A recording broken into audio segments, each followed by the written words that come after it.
of our office is to give all students with documented disabilities equal access to classes, the landscape, any activity on the SJU campus.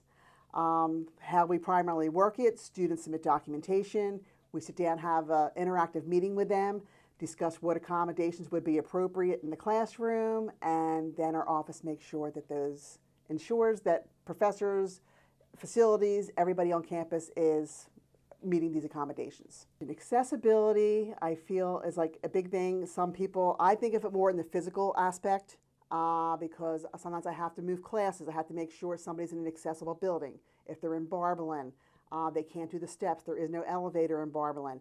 I'm making sure that they can get to each class and it's not going to disrupt their day or affect their disability.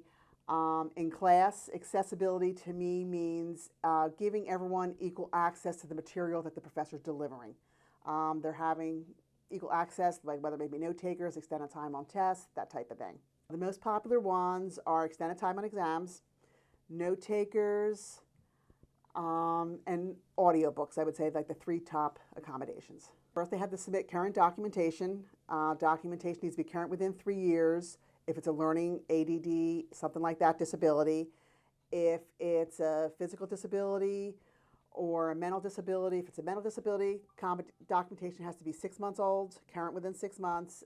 A physical disability within 1 year. They submit the documentation, we have a meeting, we discuss where their struggles are, what accommodations they need, what are recommended, and then we grant accommodations, send out the accommodation plans to the professors, and that's pretty much how it goes. And the barrier is usually documentation. Sometimes, like students that are older, that are not coming directly from high school, may not have current documentation of a learning disability. Therefore, it's harder for them to get that documentation. I see that as one of the largest barriers for people getting accommodations here on campus. We try to take what documentation we can if it's somewhat current, or I can refer them to PCOM up the street, which does evaluations, or we have a private person that does evaluations.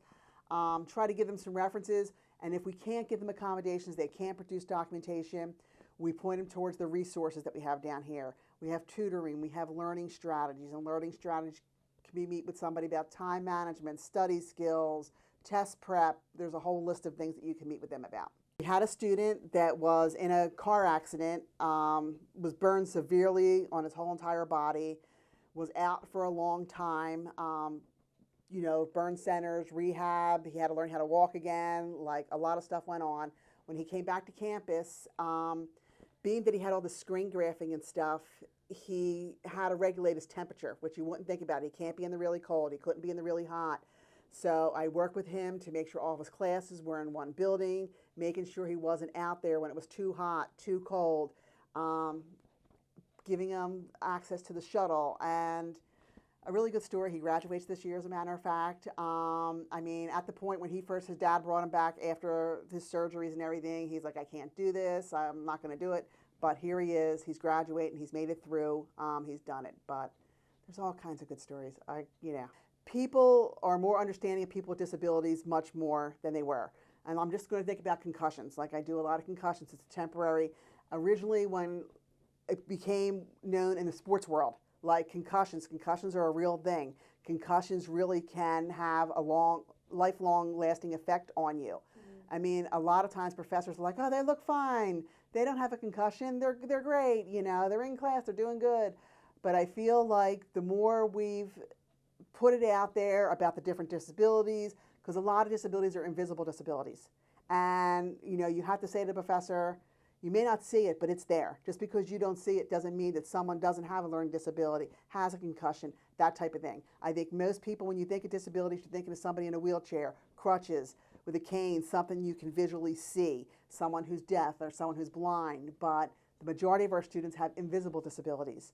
And I think that the professors and them, they're coming around. Like, things are much better than they used to be when I came here, much better. Mm-hmm. They're more accommodating, they're more understanding, and they want to learn more about it.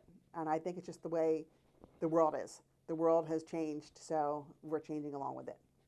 Well, we just started an accessibility steering committee, and it's been like one of the top university goals to make sure not only students but visitors that come to campus, we're meeting the needs of everybody who comes to campus. We're accommodating the way they need to be accommodated. I feel like St. Joe's is really stepping up, and we're here to make sure everyone has a good experience when they come here.